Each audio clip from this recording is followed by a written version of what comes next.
యెషయా గ్రంథము 34వ అధ్యాయము. రాష్ట్రములారా నా యొద్దకు వచ్చి వినుడి, జనములారా చెవియొగ్గి ఆలకించుడి. భూమియు దాని సంపూర్ణతయు లోకమును దానిలో పుట్టినదంతయు వినుగాక. యెహోవా కోపము సమస్త జనముల మీదకి వచ్చుచున్నది, వారి సర్వ సైన్యముల మీద ఆయన క్రోధము వచ్చుచున్నది. ఆయన వారిని శపించి వధకు అప్పగించెను. వారిలో చంపబడిన వారు బయట వేయబడిదరు. వారి శవములు కంపుకొట్టును, వారి రక్తము వలన కొండలు కరిగిపోవును. ఆకాశ సైన్యమంతయు క్షీణించును. కాగితపు చుట్టవలే ఆకాశ వైశాల్యములు చుట్టబడును. ద్రాక్షవల్లి నుండి ఆకు వాడి రాలునట్లు, అంజూరపు చెట్టు నుండి వాడినది రాలునట్లు వాటి సైన్యమంతయు రాలిపోవును. నిజముగా ఆకాశమందు నా ఖడ్గము మత్తిల్లును. ఏదోము మీద తీర్పు తీర్చుటకు, నేను శపించిన జనము మీద తీర్పు తీర్చుటకు అది దిగును. యెహోవా ఖడ్గము రక్తమయమగును, అది క్రొవ్వు చేత కప్పబడును. గొర్రెపిల్లల యొక్కయు మేకల యొక్కయు రక్తము చేతను, పొట్టేళ్ల మూత్ర గ్రంథుల మీద కొవ్వు చేతను కప్పబడును. ఏలయనగా బొస్రాలో యెహోవా బలి జరిగించును. ఏదోము దేశములో ఆయన మహా సంహారము చేయును. వాటితో కూడా గురిపోతులను, వృషభములను, కోడెలను దిగిపోవుచున్నవి.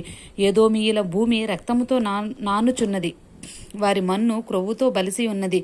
అది యెహోవా ప్రతిదండన చేయు దినము.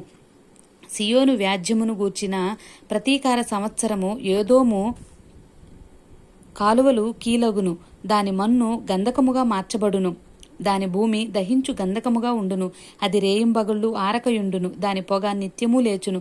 అది తరతరములు పాడుగా నుండును. ఎన్నడును ఎవడును దానిలో బడి దాటడు. గూడబాతులను ముళ్లపందులను దాని ఆక్రమించుకొనును. గుడ్లగూబయు కాకియు దానిలో నివసించును.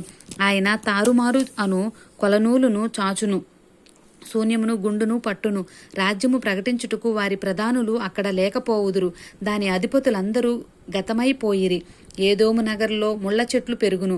దాని దుర్గములలో దురదగొండ్లును గచ్చలను పుట్టును. అవి అడవి కుక్కలకు నివాస స్థలముగాను, నిప్పుకోళ్లకు సాలగాను ఉండును.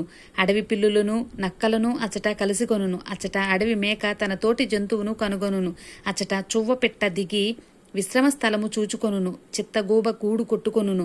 అచ్చట గుడ్లు పెట్టి పొదిగి నీడలో వాటిని కూర్చును. అచ్చటనే తెల్లగద్దలు తమ జాతి పక్షులతో కూడుకొనును. యెహోవా గ్రంథమును పరిశీలించి చదువుకొనుడి. ఆ జంతువుల్లో ఏదియూ లేక ఉండదు. దేని జతపక్షి దాని యొద్ద ఉండక మానదు. నా నోట నుండి వచ్చిన ఆజ్ఞ ఇదే. ఆయన నోటి ఊపిరి వాటిని పోగుచేయును. అవి రావాలనని ఆయన చీట్లు వేసెను. ఆయన కొలనూలు చేత పట్టుకుని వాటికి ఆ దేశమును పంచిపెట్టెను. అవి నిత్యము దాన్ని ఆక్రమించుకొనును. యుగయుగములు దానిలో నివసించును. అరణ్యమును ఎండిన భూమియు సంతోషించును. ఆమేన్.